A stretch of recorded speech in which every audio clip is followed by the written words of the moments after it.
అరుదైన బాధతో బాధపడుతున్న పునర్విక చికిత్సకు సాయం చేసేందుకు ముందుకు వచ్చిన దాతల సాయం మరువలేమని చిన్నారి తల్లిదండ్రులు సురేష్ పుష్పవతి అన్నారు. మానవత్వం ఇంకా బ్రతికే ఉందని రుజువు చేసిన ప్రతి ఒక్కరికి కృతజ్ఞతలు తెలియజేశారు.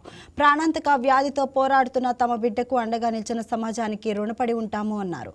పునర్విక చికిత్స కోసం దాతలు ముందుకు రావడంతో చిన్నారి ప్రాణాలు నిలబడతాయన్న ఆశ చిగురించింది అని చెప్పారు. తమ బిడ్డను కాపాడేందుకు సాయం చేస్తున్న ప్రతి ఒక్కరికి ధన్యవాదాలు తెలుపుతున్నట్లు వెల్లడించారు.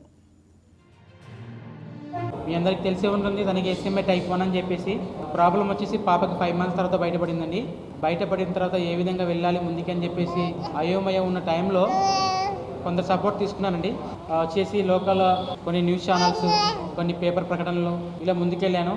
తర్వాత కొన్ని ఎక్స్ట్రా వాటి వల్ల కూడా ముందుకెళ్ళాను. కొంతమంది ఉన్నారంటే పర్టికులర్ కొన్ని పేర్లు చెప్పాలి, సిచ్యువేషన్ వచ్చింది కాబట్టి చెప్పాలి. ఫస్ట్ టీజీ భరత్ గారు మాకు సపోర్ట్ చేశారు. సార్ వచ్చేసి నా వంతుగా నేను చేస్తానని చెప్పి ఫస్ట్ మాట ఇచ్చాడు. దాని తర్వాత కొన్ని ఛానల్స్కి మేము కొన్ని ఈనాడు ఛానల్ వారికి లైవ్ ఇచ్చామండి. యూట్యూబ్లో కొంతమంది చూశారు మమ్మల్ని, పాప గురించి కూడా విన్నారు. ఎలాగైనా హెల్ప్ చేయాలని చెప్పేసి ఒక మేడం ఉన్నారని, సౌజన్య రాజకుమారి అని చెప్పేసి ఒక మేడము, ఎంతగా అంటే సొంత అక్కగా సపోర్ట్ చేసి నాకు ఏ విధంగా వెళ్ళాలి ముందుకని చెప్పేసి మేడం సపోర్ట్ చేశారు. అలాగే కొంతమంది ఈ సోషల్ మీడియా ద్వారా, ఇన్స్టాగ్రామ్ ద్వారా, యూట్యూబ్ ద్వారా కొంతమంది ముందుకు వచ్చారు. పవన్, సోనా, జగదీష్, ప్రసాద్, సీను, ఇంకా చాలామంది ఉన్నారండి. వీరందరు సపోర్ట్ సొంతం బ్రదర్స్ లాగా ముందుకు వచ్చి నేనున్నానని చెప్పేసి తన వంతుగా వాళ్ళు చేయాలని చెప్పేసి ముందుకు వచ్చారు. దాంతోపాటు అలాగే నా తరపున నేను చేయాల్సింది గవర్నమెంట్ సపోర్ట్ కోసం నేను కూడా తిరిగాను. వాళ్ళు కూడా వీరంతవరకు సపోర్ట్ చేస్తామన్నారు. విత్ ఇన్ ఈ 2 months 3 monthsలోగా ఇంత రెస్పాండ్ వస్తుందని ఎక్స్పెక్ట్ చేయలేదు. అంతకు మించి రెస్పాండ్ వచ్చిందండి. కొన్ని లక్షల మందిని మా పాపని తన హక్కున చేర్చుకున్నారు. ఎంతలా అంటే చెప్పాను కదా, తన కూతురులాగా, తన ఇంట్లో పాపలాగా తనని రిసీవ్ చేసుకున్నారు. సేవ్ పునర్విక అని చెప్పేసి ఒక స్లోగన్ మొదలుపెట్టారు.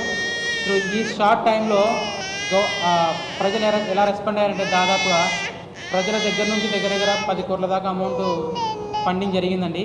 దాని తర్వాత ఇన్ఫర్మేషన్ ఇంకా త్వరగా గవర్నమెంట్కి చేరింది. ఈ గ్యాప్లో ప్రజలు చేయాల్సింది చేశారు. దగ్గర మన పాప కోసం నారా లోకేష్ గారు దగ్గర 6 కోట్లు అమౌంట్ పాప కోసం ట్రీట్మెంట్ కోసం సాయం చేస్తానని చెప్పి ముందుకు వచ్చారు. దగ్గర 16 కోట్లతో ఇప్పుడు మా పాపకి ట్రీట్మెంట్ చేయించబోతున్నాము. త్వరలో ఆ పాపకి ట్రీట్మెంట్ చేయిస్తున్నాం సార్. వచ్చేసి పాప పుట్టినప్పుడు బాగుండేది, దగ్గర 3.5 kg వెయిట్ ఉంది, హెల్తీగా ఉంది, అందరి పిల్లలాగానే ఉందనుకున్నాం. అలానే ముందుకెళ్ళాం. మేబీ కొన్ని రోజుల తర్వాత తెలిసింది తనకి మూవ్మెంట్ సరిగా లేవని చెప్పేసి. అందరి తండ్రుల్లాగానే నేను కూడా ముందుకు వచ్చాను. ఇది నా ఒక్క విజయమే కాదని మీ అందరి విజయం కూడా. పాపకి SMA type 1 ఉందనేసి మాకు 5th monthలో తెలిసింది సార్. అంతవరకు బాగానే ఉంది. మాకు కూతురు పుట్టిందని చాలా సంతోషపడ్డాము. కానీ తను మెడల్ నిలబెట్టలేదు. ఎందుకని మంచిది హాస్పిటల్కి వెళ్ళి చూపించుకుందాం అనేసరికి SMA type 1 అని వచ్చింది. దానికి ఖర్చు 16 కోట్లు అని చెప్పేశారు డాక్టర్స్. దాని ఖర్చు 16 కోట్లు అని చెప్పేసరికి మేము షాక్లో ఉండిపోయాము. ఇలాగే సోషల్ మీడియా, ఇంపాక్ట్ గురి యాప్, ఇన్స్టా వాళ్ళు మాకందరూ చాలా ₹1 వేసిన వాళ్ళందరికీ కూడా చాలా thank you so much sir. ఇంత ముందుకు తీసుకొచ్చి ప్రజలు, గవర్నమెంటు మమ్మల్ని ఇంతగా ఆదరించినందుకు, మా పాపకు మళ్ళీ లైఫ్ ఇచ్చినందుకు thank you so much sir.